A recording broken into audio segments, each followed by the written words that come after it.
Good morning. You're watching DeProgram with Ted Rall and John Kiriakou. It's Thursday, December 4th, 2025. Good morning, John. Good morning, Ted. How you doing? I'm doing good. It's going to be cold as hell. Yeah. It's tonight. Yeah, we're expecting snow tomorrow, which is earlier than I thought it was going to happen. It's going to hit it's going to hit 0 Fahrenheit tonight. So that'll be brisk. That's cold, but you're upstate a little bit. Right. Even here in Arlington, I'm only 3 miles from the White House. It's going to be 25. Yeah, that's cold for DC for sure. And with a high of 29 tomorrow. Wow. Yeah. No, that's cold. Yeah. New York City is going to be like a high of 32 or something.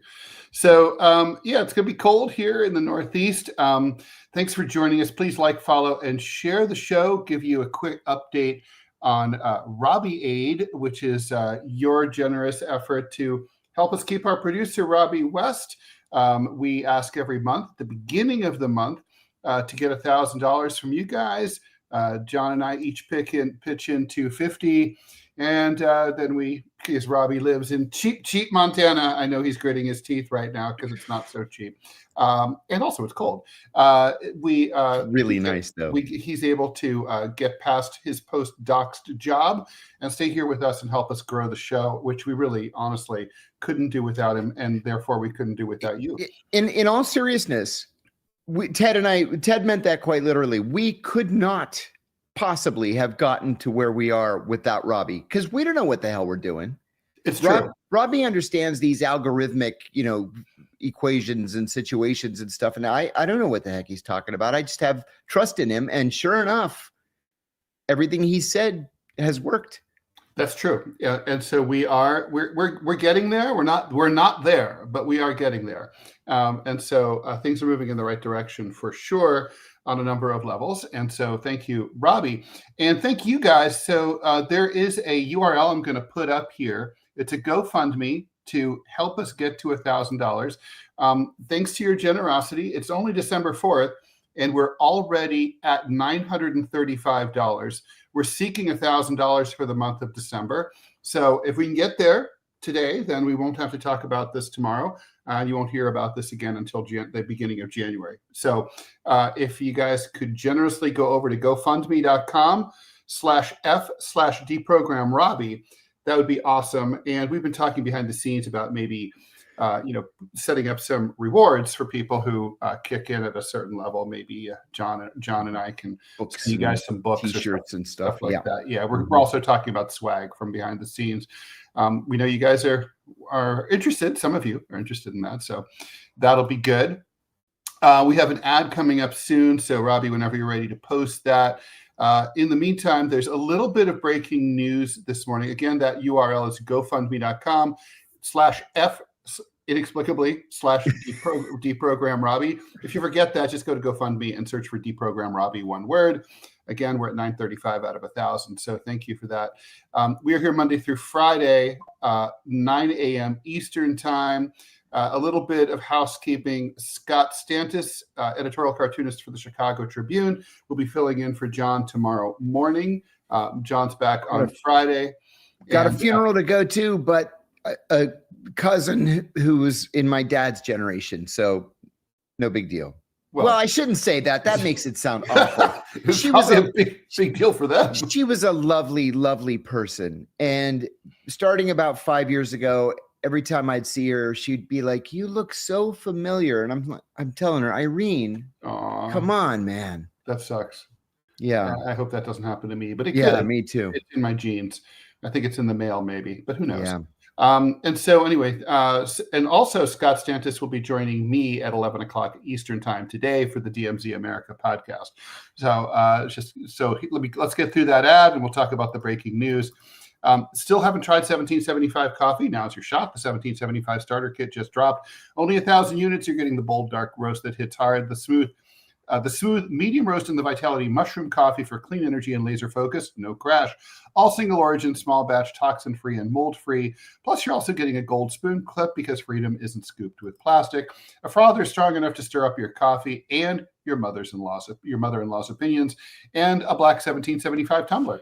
$170 worth of coffee and gear, yours for $99. This is for the ones who've been watching 1775 blow up on Rumble, wondering if it's actually worth it. Spoiler, it is. Go to 1775coffee.com/studio and grab your starter kit before they're gone. Bold beans, clean fuel, and a morning routine that stands for something just like Rumble does. I haven't had it, but Robbie swears that it's good. And Robbie likes his coffee.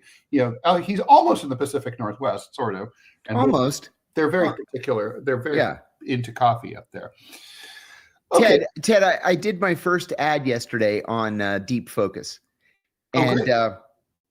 And it was fun on the one hand, and it was a little embarrassing on the other. At least you don't have to finish the ad with, go to www.johnlovesgold.com. That's www.johnlovesgold.com. It's a little close for comfort there. Also, talking about yourself in the third person is always awkward. Yeah. Some people are used to it. Kings, certain presidents. It's funny. Okay, so some breaking news. Speaking of the president, there's been an arrest by the FBI related to January 6th about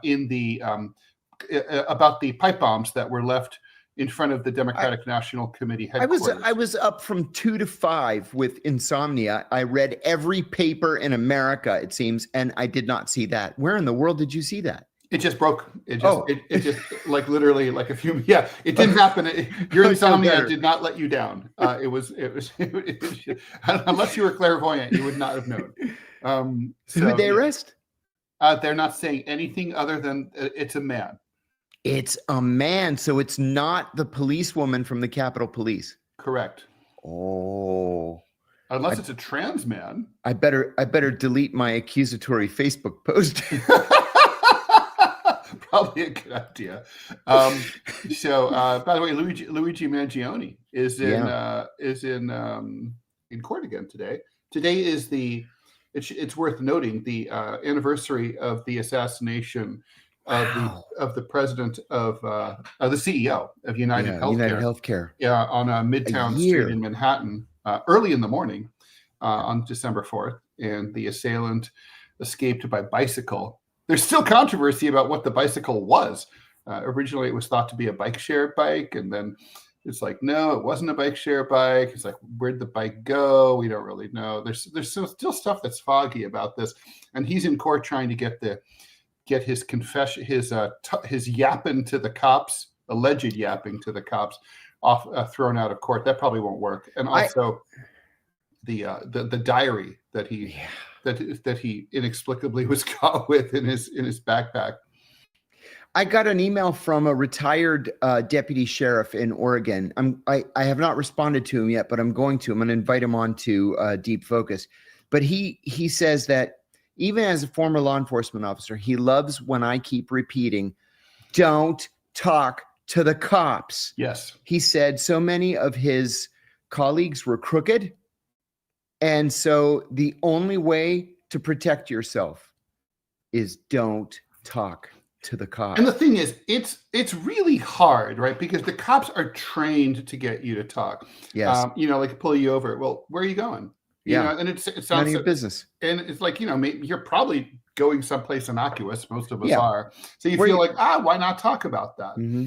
And you're like, don't be antagonistic. Right. But, I violated my own rule once. I was pulled over for a stupid speeding ticket, and due to a series of unfortunate events, like the books, the children's books.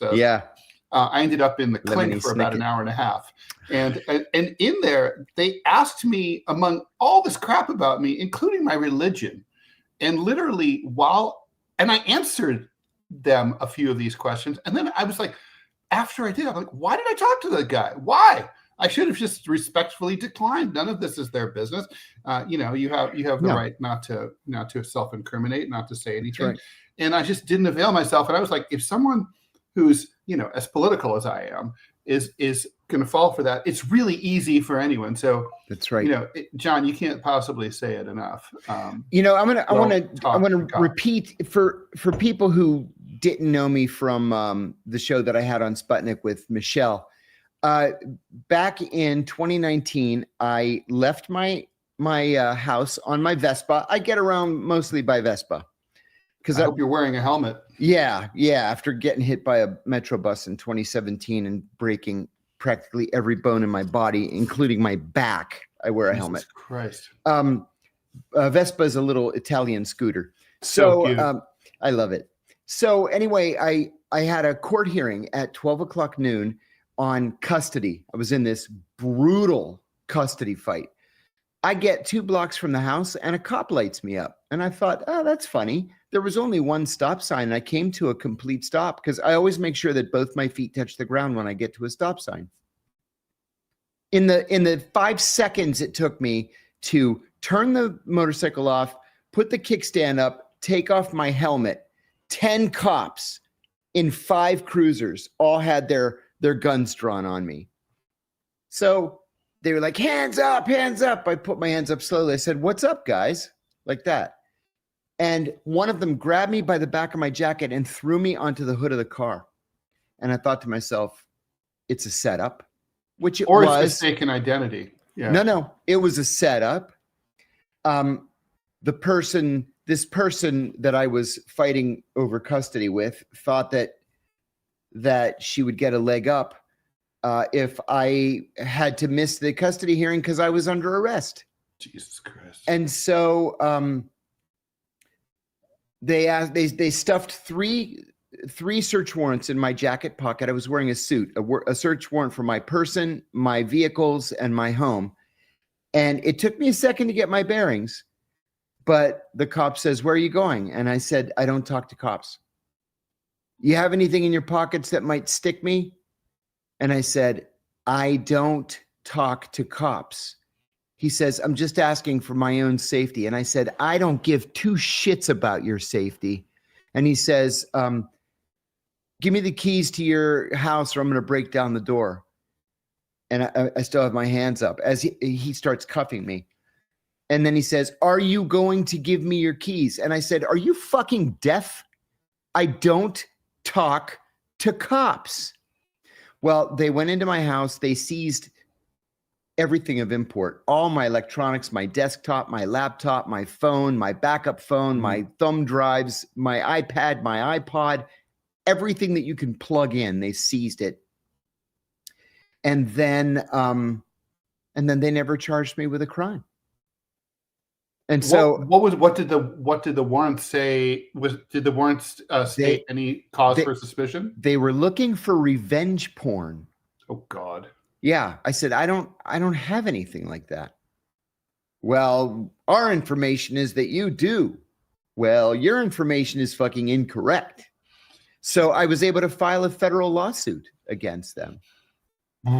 Yeah. So don't talk to the cops. Literally nothing good can come of it. Yeah, that's it. It just leads to more questions. It's just everything you do, just like it digs you further into a hole. I always think of the Central Park 5, right? Yes. Where they just blabbered. They were innocent. But by the time it was all over, off to prison they went for years. If they hadn't talked to the cops and they had gotten like Ron Kuby to show up, that wouldn't have happened. They would have had a miserable night. That's true, for sure.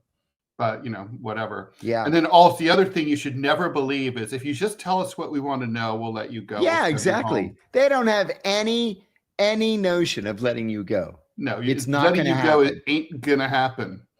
I'll tell you one funny thing at the end of this. When we were going to court for my suit against them, I said to my attorney, you know what? I said, we never received discovery. He said, what discovery? I said, whatever discovery they were collecting, like when they arrested me. And he said, what did you tell the cops when they arrested you? I said, I told them go fuck themselves. And he said, exactly. Thus, there is no discovery. I said, right. That was my point in the beginning. Yes. Yeah, that's the proper response. Okay. John, I've got 3 questions for you, and then we'll lurch into the news. By the way, the news we're going to talk about, if you haven't read the description, Admiral Mitch Bradley, who looks like the fall man in the double tap killing in the Southern Caribbean, is going to be behind closed door session in Congress today. We'll be talking about, I think Hegseth's in deep shit. I think he might be gone tomorrow night. The Rafah border crossing into Egypt's crossing, is that sinister? Putin is meeting with Modi in India tomorrow to talk about boosting trade. So I think that's interesting, some geopolitical crap. Okay, so John, 3 questions. Has anyone ever assumed you were Japanese based on your last name? You know what? That happens all the time. That happened. The first time that ever happened, I was a senior in college. I was taking a class it was a blow-off class because I had already finished all my core classes. So it was called Chinese Culture Through Films. And it was taught by this professor, Dr. Shi. And she said on the first day that her name, and she was very hard to understand. Her English was terrible. But she said her name is Dr. Shi because that means like whatever, door. It's not Dr. Shi. That means plant. It's not Dr. Shi because that means like, egg or whatever. So every time we had to say her name, we would say Dr. Shi like that. And everybody would crack up. But anyway, the first day of class, we were going through the roll and she says, Kiriakou. And then she looks at me. I'm sitting in the front row and she says, you are Japanese? And I said, do I look Japanese? It's like, no, I'm not Japanese. But that was the first time anybody had ever asked me that. If you didn't have that O, that would work. It would work. It could be Japanese. But I've gotten it, routinely over the years. Yeah, routinely. Okay, so that's pretty funny. Another one, how do you learn a new country? This question came up a couple of days ago, and I tried to answer it. For example, how would you go about deeply learning South Korea or Vietnam? Yeah, well, there are a couple of different ways, I think. One is if you're going to live there, right? The other is if you're studying, read everything you can possibly get your hands on. And that's far easier now than it was when we were in school, for example, Ted and I.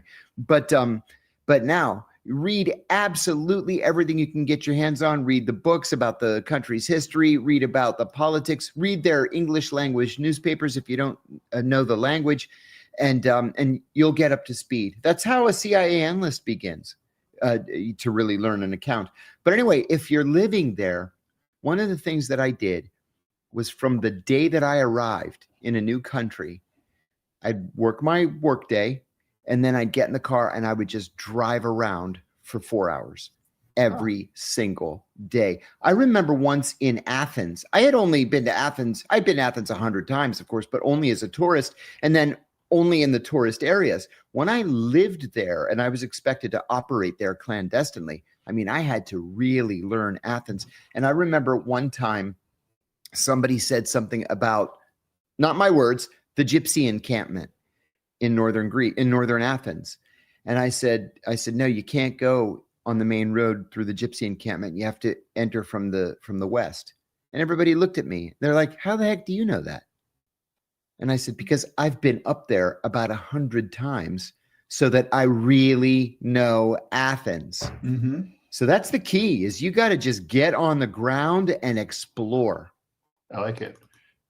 John, have you heard of the TV series Lioness? The CIA is depicted a lot there, especially Ground Branch. They even show waterboarding in an episode. Seems like they like to show torture on TV. I am proud to say that you are looking at the new script consultant for Lioness. Oh, good. I begin just after the new year. And excellent. After a conversation with the showrunner last week, we decided that my expertise was necessary to make a good show great.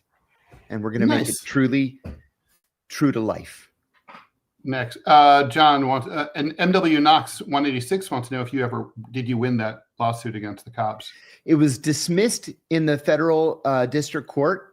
I won in the Court of Appeals. It was sent back. It was dismissed a second time. I went back to the Court of Appeals and Listen, I'm the only person I've ever known in my life anywhere in America that has won twice in the Federal Court of Appeals. It went back to the district court for the third time, and he threw it out the third time. And my attorney's like, look, we're running up bills of hundreds of thousands of dollars. And I never paid him a cent. He did it pro bono. He's like, I got to make a living. So we let it go. It's hard. Well, it's suing the government. It's hard to sue the cops. Yeah. So Village Idiot is chastising me for making Asian music noises. For the record, I was thinking of Turning Japanese by the awesome English band The Vapors from 1980. And by the way, there's that sort of like that fake sort of ching chong. It's NPR had a fascinating deep dive into the origins of it. Apparently, there is no Asian origin to that at all. It goes back to some Tin Pan Alley like play from the 19th century that was meant to evoke not Japanese but Chinese culture. But there's nothing in Chinese opera or anything that alludes to that. And they played it for people on the streets in Beijing and even old guys, and they're like, "Nah, that's nothing. We don't know what that is. You guys made that up." So, that's all from a Bugs Bunny cartoon anyway. Well, the Bugs Bunny thing is from the roots of it go back to that weird Tin Pan Alley thing. So, all right. So should we talk about poor Mitch Bradley or what? Sure. We could talk about Mitch Bradley or Pete Hegseth. Yeah, sure. Yeah. It's all together. It's all together. Okay. So, look, I think Pete Hegseth, the big news for him really is that now the Inspector General's report has come out nailing him for Signalgate. You know, that was the episode in which instead of paying attention to the cabinet meeting, he was signaling. That happened. That was the second incident, right? The first incident was there was a signal group chat before an airstrike against the Houthis in Yemen, and he basically accidentally added the editor of the Atlantic magazine onto the group chat with a bunch of national security people. Yes, he did. So basically, he plays fast and loose with Signal, or did anyway. And so I'm kind of surprised, A, that there's still an IG, and B, that for the Pentagon, and B, that they came down so hard on him. I can't help but seeing kind of like dark, kind of foreboding things for Hegseth here. Looks to me like the administration wants to grease the skids for him to exit, and that this is a way to make that happen. What do you think? I mentioned to you, I'm going to say probably 6 or 8 months ago, that a friend of mine in the White House, and not the guy sweeping the floors, this is like a well-placed guy, told me that Trump loves Hegseth personally, but realizes that Hegseth is in over his head and is just not doing a good job as Secretary of Defense. And as we said yesterday, we're talking about the biggest company in the world with 3 million employees and $1 trillion budget. So he's not able to manage this thing. And that they were thinking that Hegseth would be pushed out after a year. Well, we're very quickly coming up on a year. Yep. The inside scoop at the time was that Tulsi Gabbard would be named Secretary of Defense. I think that's changed. Mm-hmm. I think people have turned a little bit maybe on Tulsi, whether that's fair or unfair. But honest to God, Ted, I just don't see how Hegseth lasts to the end of this term. He's so reckless. Mm-hmm. I mean, and also, look, the thing is, I wish we had this audio, but this audio of Hegseth talking about the fog of war is priceless. So he says, well, we couldn't see what was going on. We didn't know there were two guys that's still hanging on to the wreckage in the water when we would hit the second time. It's the fog of war, dude. Okay, well, so the thing is, though, but according to the rules of engagement, if you can't see what's going on and you don't know what's going on, you can't fire. And so, like, you're admitting that you fired without knowing what the fuck was going on. I mean, it's pretty bad. He's just like not the smartest guy. Yeah. So I think, look, tomorrow night is the traditional news blackout media dump time. Yes. It starts around 3 p.m. is when these things usually happen, like for any time after 3 p.m. tomorrow. So I'd say if Hegseth survives the weekend, he survives to see another month or two or three or four. If he doesn't, otherwise he's gone, and I don't know who replaces him.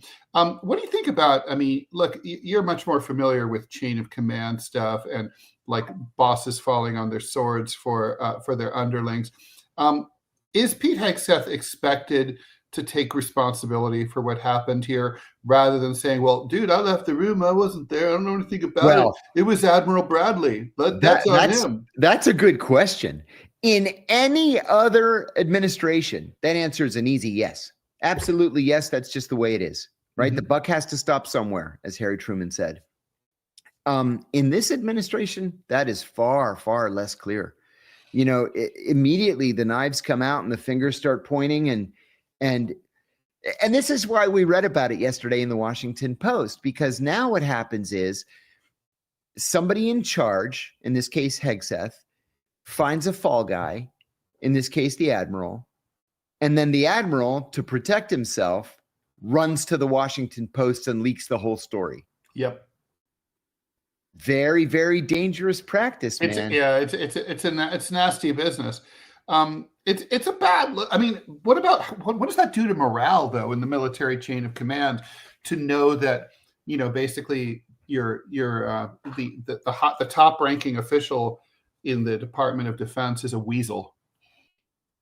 Well, like you said a moment ago, you were a little surprised to see that there was an inspector general at the Pentagon. Yeah. Normally, I'm surprised too. I thought they got rid of the inspectors general.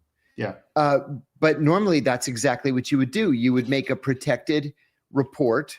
And I say protected, meaning you would be exempt from prosecution or blowback if you made a report to the inspector general. And then you let the inspector general do his thing. He'll do an investigation. He'll point the right fingers. Then somebody gets disciplined or fired or prosecuted or whatever. Today, it's impossible to say. Yeah. I'll tell you what I would do. If I were in a position that senior in government, I would make sure that I have an A-list criminal defense attorney a phone call away. Yeah. No. Just in case. Oh, for sure. Okay, some financial stuff to get through. Soden, thanks so much for the $20. Oh, thank you. What do we think about the Pope's statement about Palestine and his recent trip to Turkey and Lebanon? Any word on deprogrammed merch? I asked previously, but I have been having connection issues. Happy holidays. Happy holidays to you too. Merchandise, we literally are scheduled to talk about merchandise this afternoon sometime, John, if you're around. So yeah, I'm around. Okay, so that we are working on. We have someone new helping us out who's on top of that. I don't know if we're free to reveal their name yet, so we'll talk to them about that. The Pope's statement about Palestine, I thought, I don't know that I thought it was that remarkable. This seemed like the kind of thing to me that Pope Francis certainly would have said. Pope Francis was furious. Pope Francis would have whacked him around the face and head. Pope Francis was furious about what the Israelis did to the Christian community in Gaza. Absolutely enraged. And you know, when the Israelis began bombing churches in Gaza, Orthodox churches, and Catholic churches, the Orthodox and Catholic priests from the area all ran to the churches being bombed to remain inside those churches, as if daring the Israelis keep bombing. Like a human shield, like basically as human shields. As human shields, yeah. And these are a lot of these were also not just holy places, right? They're also historic. Yeah, exactly. We're talking about churches, 1,500-year-old churches. Yeah. Thanks for the $2 from Morrow. John saw you on with Dave Smith. Great episode. Oh, thank you. He was fun. I enjoyed that show. I had never done Dave Smith before, but I'll do him again. Toby J, thanks for the $5 Australian. John, have you thought about teaching a course on strategy, which can relate to thinking more strategically, which relates to business? As a matter of fact, because I am forced to be entrepreneurial, I am working with Miami University of Ohio right now to come up with exactly such a course. And we are going to launch it in Athens in August so that I can deduct my vacation. I like it. Okay. Archangel, $1.99. Amazing. Thanks very much. Amazing stream. Thank you for the good work. Soden, thanks for the $4.99. And the retracted message, but feel free to chime in again. Let's see. USC Triple X A-Rod, thanks for the $2. Based on the damage Trump and Hegseth have done to the DoD, how long do you think it'll take for the department to recover and go back to normal? Oh, I think DoD is so huge and so deeply entwined with everything in our country that it can easily just kind of slough off bad leadership. I don't think DoD as an entity, as an organization, is going to have any problem surviving Pete Hegseth. Yeah, I would. It runs itself, basically. It's a monster. Yeah. Philip Blair, question for you, John. Do you have a favorite old time radio spy show from World War II, from the Cold War, whenever? I listened to. I've had a Sirius XM radio subscription since they created Sirius XM radio. Actually, my account number is 00000 whatever 71. Wow. That's how early I got in, because I was driving to Ohio every other weekend to see my kids. But I listened to all of them, frankly. And to tell you the truth, I like Dragnet better. I still listen to the Dragnet from 1949 to 1954. And then I watch Dragnet on TV every day from 1966 to 1971. Question for both of us and Robbie from Elliot. Do we think it's possible to persuade conservatives to take international law seriously if it's called the laws of war or rules of engagement instead? I'm going to say I don't think that conservatives or Republicans are ever interested in international law. I don't think they believe in it. I don't think it's a real thing for them. I agree. Until somebody grabs Hegseth, in an airport transit lounge somewhere and sends him to The Hague. Yeah, then they'll believe in it. Which isn't going to happen. No. Then they'll believe it. But yeah, I agree. I don't think they.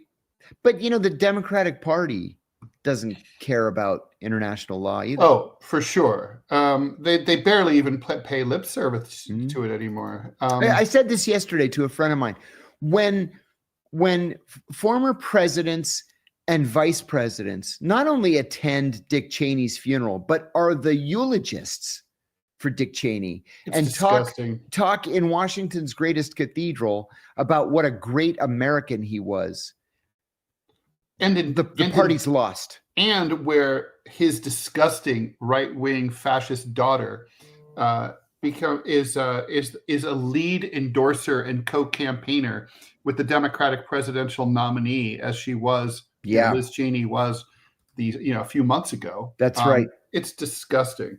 Well, a year ago. Awful. It's hard to believe it's been absolutely awful. Patrick Crabtree, John, are you prepared to be all over the news when the pardon comes? I got to say, I saw a pardon thing break for someone else yesterday, and I'm like, is it John? And it's what? Incoming media shitstorm. I think that's why I had so much trouble sleeping last night. Henry Cuellar and his wife were pardoned. And you know what? I got to say, my attorney called me as soon as the news broke, and he said, "Did you see Henry Cuellar was pardoned?" And I said, "Yeah, kind of makes me sick." He said, "That's not the important thing. The important thing is to read Trump's statement." Mm-hmm. He said, "Trump is far smarter and far more calculating on these pardons than people are giving him credit for being. They look like they're completely random. And for the most part, they're not completely random." Henry Cuellar statement. That's right. All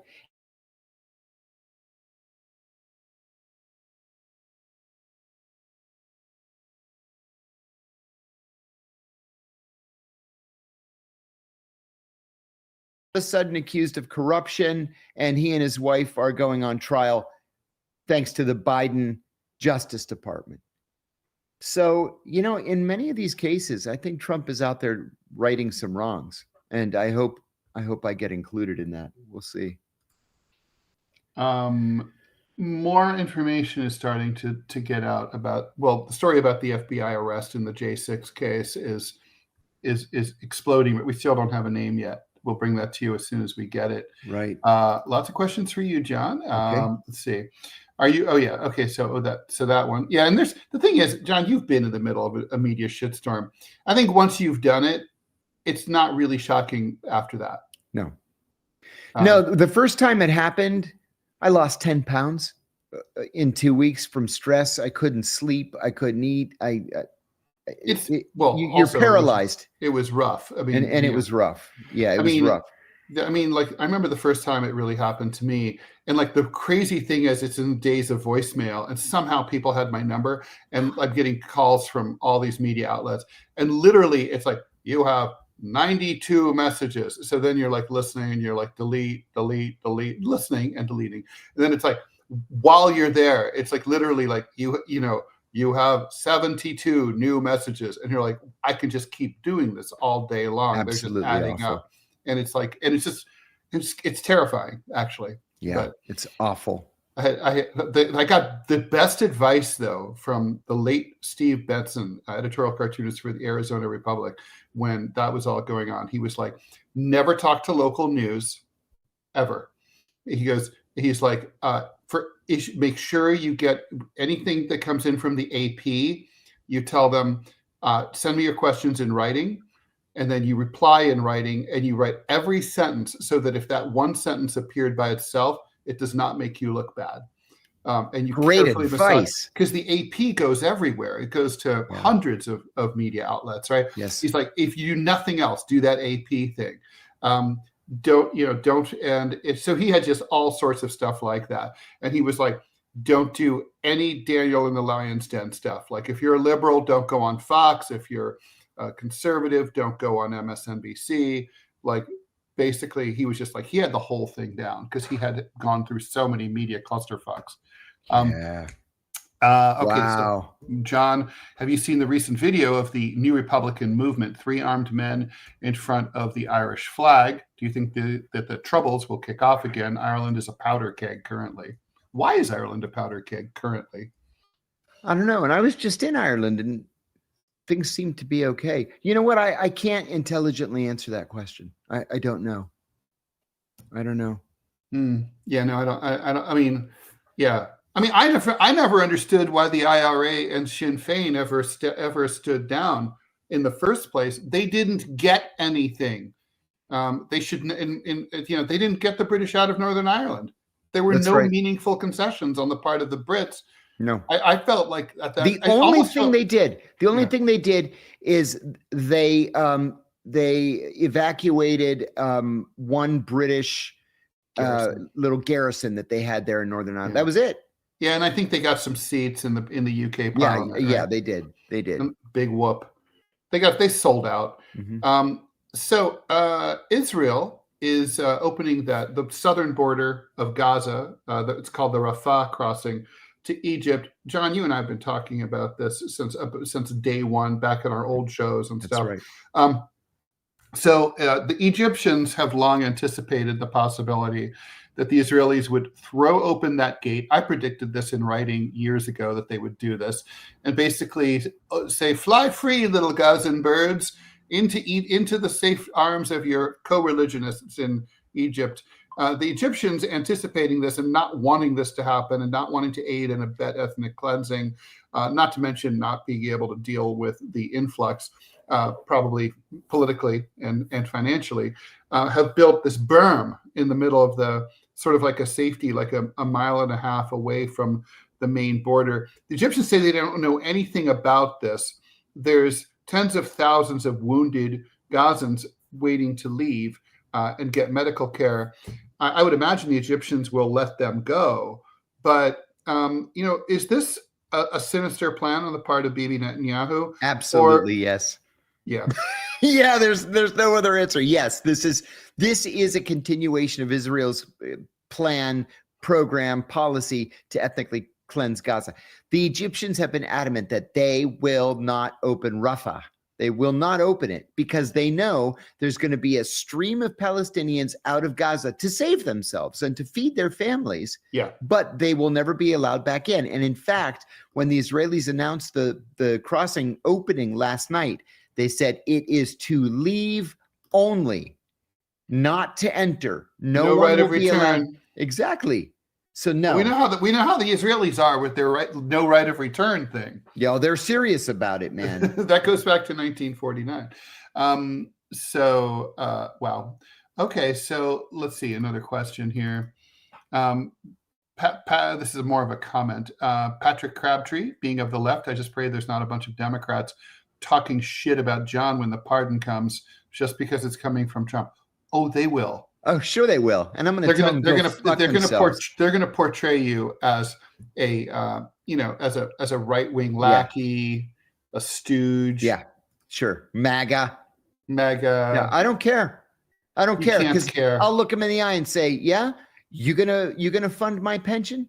You gonna put my kids through college? Yeah, I didn't think so. Well, so I mean, I'm not apologizing to anybody if it happens.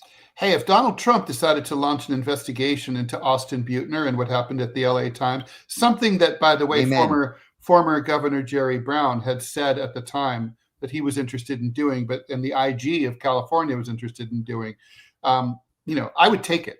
Absolutely. I would absolutely take it. Absolutely. And, I mean, just so the right thing gets done. I don't care how it gets done. And like I say all the time too. What do I care about Democrats and the Democratic Party? It's the Democrats who did this to me. Right. So why in the world would I want to express support for them? You could have died. They would have not cared. That's exactly right. They didn't care if your family starved to death. They didn't care. That's it. Fluidic Poly. John, why is Russia more involved in geopolitical fights against the U.S. compared to China, which does nothing, basically? Oh, I love this question. I want to answer it too, but go ahead. Yeah, my own view is for a couple of reasons. First of all, the Russians are easier to pick on than the Chinese are. The Russians don't have any money. They have a much, much smaller population. They don't have the international reach that the Chinese do. The Chinese are just too big and too powerful and too rich for us to pick a fight with. The Russians, we can pick and push them around. That's what I believe. I think there's also, a historical legacy, like in the same way that we can pick on Iran because of the hostage crisis and all that, and we keep going on that. Americans remember the Cold War. I mean, my cartoonist colleagues still draw the Russian government as like the Soviet bear. They draw hammers and sickles as if Russia was still a communist country. Oh my God. I think they're coasting a lot on the historical legacy. Yes. And also, I want to just sort of address, Fluidic's point here, or the assumption, China does nothing, basically, Russia does. The implication is that Russia does do something, basically. Russia doesn't do anything to the U.S.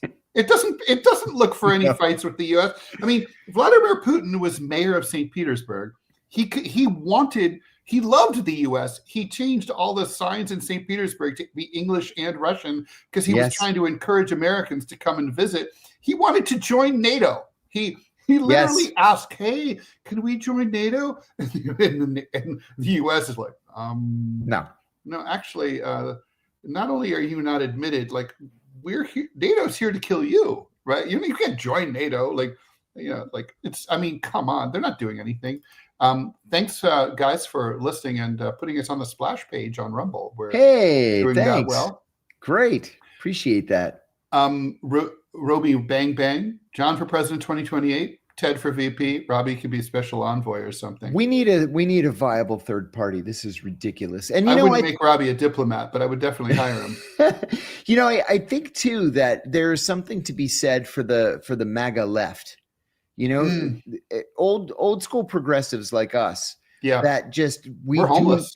We're homeless. There's nowhere to go. We want a strong and viable party that does not want overseas entanglements. When I hear America first, I believe in that. I do too. I mean, and when Robbie, who's totally right wing, says the first job of the United States president is to protect the people of the United States, I agree with him. I mean, the leader of every country, whether they're a king or an emir or whatever, their duty is to their own citizens first and foremost. Absolutely right. That is it right there. I can't believe that's even complicated. No, my God. Hamza, John, if you get your pardon, what's the first thing you're going to do with your pension? I'm going to go to Disneyland. Now, you know what? I actually qualify for the pension beginning on July 1st. Regardless. Regardless. I mean, that's when I would be able to start drawing on it. So I would have all my paperwork in order, ready to draw that first check. I guess that would be effective August. You're not going on a wild spending spree. You have a lot of debts. I have an incredible amount of debt. Yeah. It's sickening. It'll make your hair stand up. Yeah, no. If the LA Times ever came after me, forget it. Nothing. But if they did, I would love that because I live in so my lawyers are really interested. They would love that because I live in New York now, and that would mean the case could be reopened in New York without the influence of the LAPD or the LA Times. It would be an entirely different matter. Hey, Ted, Johnny Jackson, can I buy you guys a pitcher of beer and some tacos and we go shoot billiards somewhere near Tampa? Absolutely, yes. Sure. But we're not near Tampa, unfortunately. We're not near Tampa. I'm in Virginia and Ted's in You got to get us invited down to speak in Tampa. Then we'll come. That's what it is. Guys, I mean, seriously, we will come. Either or both of us will come. We need an honorarium. We need a flight. We need a hotel. I will add that I have been very, very fortunate in that a German billionaire who has seen my videos and read my books and followed the case has invested in a speaking tour for me. So we're going to get that started in late January or early February. It's going to be nationwide. We were going to start on the West Coast. We decided instead to start in Texas. And I'm going to be going all across America, an evening with John Kiriakou, that kind of thing. So we'll be able to meet everybody in person for a while. I think that'd be fun. And then I won't be in debt anymore. Longtime listener says we should interview Haz al-Din about MAGA communism. Robbie, that would be cool. You hear the man? Let's go find him. Okay, cool. Let's talk. Okay, we have a 13 minutes left. Just a reminder, TMI show coming up at the top of the hour. DMZ America with Scott Stantis, who's co-hosting tomorrow here, coming up at 11 a.m. Eastern. Okay, so Putin's going to India. He's hanging out with Prime Minister Modi. They're basically, I mean, I think it's pretty obvious what this is about. This is about tightening talks. John, geopolitically, what strikes me is that India used to be like sort of a Southern Asian polarity. And now it seems like geopolitically, it feels more like almost a state that's like sort of like Belgium or South Korea that's between spheres of influence. It's no longer really a sphere of influence itself. It's sort of like a lot of countries that are sort of like Afghanistan, not that I'm comparing India to Afghanistan, but Afghanistan traditionally has always, we want to get along with the Iranians. We want to get along with the Russians. We want to get along with the Brits. We play them off against each other because we're in between all these guys. India was never in between anyone, and now it feels like it's in between. I agree with that, and Joe Biden did that. Bill Clinton devoted an incredible amount of time and energy improving relations with India, which were always on the poor side. The U.S. threw its lot in with Pakistan in the early 1980s because of the Afghanistan situation, and we just told the Indians, look, you're on your own. We're with the Pakistanis. Mm-hmm. And then Bill Clinton said, that was a mistake. We need to start improving relations with India, and he did. He invited the Prime Minister of India to come to the United States. It was this big triumphant visit. And then even Donald Trump in his first term hosted Prime Minister Modi. They actually did a joint appearance at a stadium in Texas. And relations were great until Joe Biden became president and said, nah, we don't like the fact that you buy Russian gas. So we're going to have to downgrade the level of our relations. And the Indians said, okay, so long. See ya. Yeah, no skin off their noses. So we're the ones that came out on the short end of the stick on that stupid policy, or from that stupid policy. So I agree with you. We tried to pull the Indians into our orbit by force, and then they said, "What are you, crazy? That doesn't benefit us in any way." Yeah, I mean, obviously they know they know which hemisphere they live in. I mean, it's important for them to get along with the Chinese in particular, but also the Russians. They are not bad friends to have. Here we go. This is the ad I want to read. Okay, there's all these like do not. Okay, Blue Chew chewable tablets are made with active ingredients found in popular ED medications, but in chewable form and at a much more affordable price. No waiting rooms, no pharmacy lines, just a quick online visit. And once approved by a licensed medical provider, Blue Chew sends the chews straight to your door. Look, guys, Blue Chew is the upgrade button for your sex life. Level up and get your first month free at bluechew.com. And we've got a special deal for our Rumble listeners. Try your first month of Blue Chew free when you use the promo code Rumble. Just pay $5 shipping. That's promo code Rumble. All plans include an online health assessment, prescription medication if appropriate, monthly refills, and ongoing medical support. A licensed medical provider, Blue Chew sends the chews straight to your door. I think I already said that. Okay, here we go. A prescription will only be written if deemed medically appropriate after an online health assessment with a licensed provider. Visit bluechew.com for more details and important safety information. Okay. Thank you for that, Robbie. Let's see. Okay, so a couple more questions. Which cities in Texas about your tour? Sean Whitman wants to know. John, you better let me know when you hit Houston, Phil Chad says. Yeah, we're going to do, initially we were going to do only San Antonio and Austin, but we're adding Houston and Dallas as well. We're also going to go to Branson, Missouri, Charleston, South Carolina, and Santa Fe, New Mexico in the first. We're going to try to do 6 or 7 events at a time, then take a break for a couple of weeks, and then do another 6 or 7 events.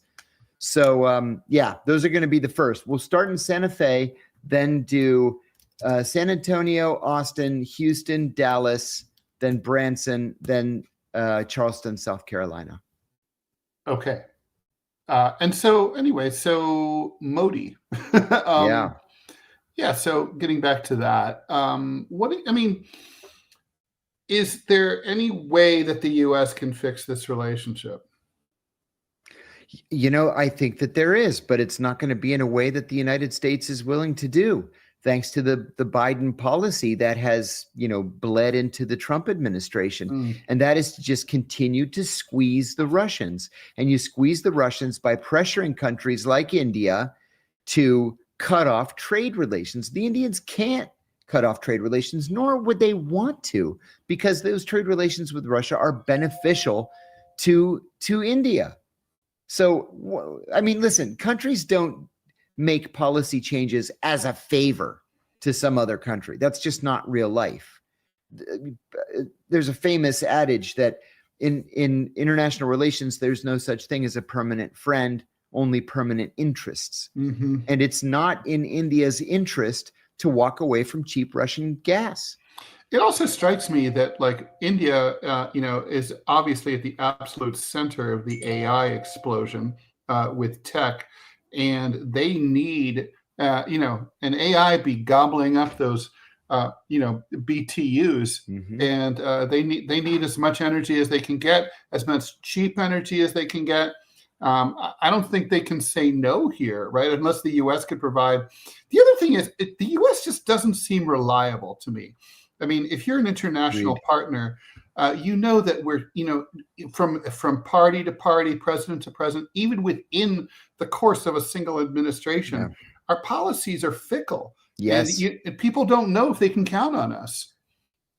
And they can change every 4 years, which has to be immensely frustrating overseas. When I was serving in Saudi Arabia, one of the Saudi foreign ministry guys that I used to deal with said that that's always the biggest fear of the Saudi government, is that every time a new president comes in, policies are going to change. For the most part, the U.S., policy towards Saudi Arabia didn't change, but there's always the risk that it will. And other countries are genuinely fearful of that. Well, and they should be. I mean, Yeah. it's like, it's sort of like in business, the thing you always want is predictability. You want to know what interest rates are likely to be. You want to know where the Dow Jones is likely to be. And when you don't know those things, those make you nervous. It makes you not want to invest. And similar, it's highly analogous. Yes. A comment, and thanks you for the 5 British pounds from Alexander. John, I'm eternally grateful for what you've done, bringing attention to the deep state from within it. Please do a tour in the UK sometime. I did in the beginning of the year. I did. Well, I started off in Belfast. I went to Cork and Dublin, but then I went to Manchester, Glasgow, Edinburgh, Nottingham, Newcastle, Sheffield, and I'm forgetting one. I forget. But doggone it. I'm going to try to come back. I promise. I really will. And Village Idiot wants to know what's the correlation between interest in politics and erectile dysfunction. I'll tell you what. There was a. I know the connection, but there was a political figure with whom I worked again in Saudi Arabia when these blue pills first came out, and his son. I was friendlier with his son than I was with him, but the son told me, when these blue pills were invented, his dad was like, "Oh my God, he had 4 wives." He took a pill, he could go all night. So he decided to take like 10 pills. Oh, no. And he had a stroke and he died. Oh, fuck. So, yeah. I thought it was that thing like the pre-abscess ad, warning, like if you have an erection lasting more than 4 hours, call your girlfriend. Yeah. Yeah, seriously, because otherwise at the emergency room, they're going to lance it and they're going to drain the blood. That's what they do. What? Mm-hmm. I worked for a guy, station chief, who told me that when they first came out, he took one and he said it just went straight like that. And like 12 hours later, he's like 12 hours later, it's painful. And he's like, oh my God, what am I going to do? And he called the doctor and the doctor said, go to the emergency room. He goes to the emergency room. Holy shit. He said he's in so much pain. It's throbbing. They took out this big needle and he goes, it just goes like this. It goes, just by seeing the needle? Mm-hmm. They should have just shown him a picture of Janet Reno. I know, right? Just from the fear. He said, just looking at that giant needle, it did it. And he said he'll never take one again. Never again. Oh, I don't blame him. I know too many people that just were like, oh, this was a big mistake that I don't have any interest. I don't have any. But that connection is obviously the audience for political talk tends to be older and male. That's the connection, right? I mean. Oh, yeah. Hey, longtime listener, didn't Henry Kissinger say that power is the ultimate libido? That is why there are so many beautiful women in Washington on the arms of so many gargoyles because they are committee chairman on Capitol Hill or, undersecretaries of some stupid department. Yes. Power is the greatest aphrodisiac. How Kissinger famously gave a press conference during which he admitted that he was a swinger and he had been to the grotto at the Playboy Mansion. I do remember that. And he's like, yes. And he was like, that's right. I'm a secret swinger, baby. That's literally what he said. He's the Secretary of State. Yeah, what? Can you imagine? That's unbelievable. It is hilarious. The 70s were an amazing time. Craziness. Thomas, we're on the way out here. Thanks for the $4.99. Thank you. Saw your new LED Bible video. It was cool. I was wondering where or if Ronin with De Niro ranks in your list of spy movie favorites. I freaking love Ronin. I love Ronin. I have it on my phone. I bought it years ago, and I've watched it 100 times. I can't tell you. I couldn't count how many times Ronin. I've seen it. Fantastic. Oh my God. Fantastic. Yeah. And one of De Niro's best performances, which is saying a lot. That says a lot. And De Niro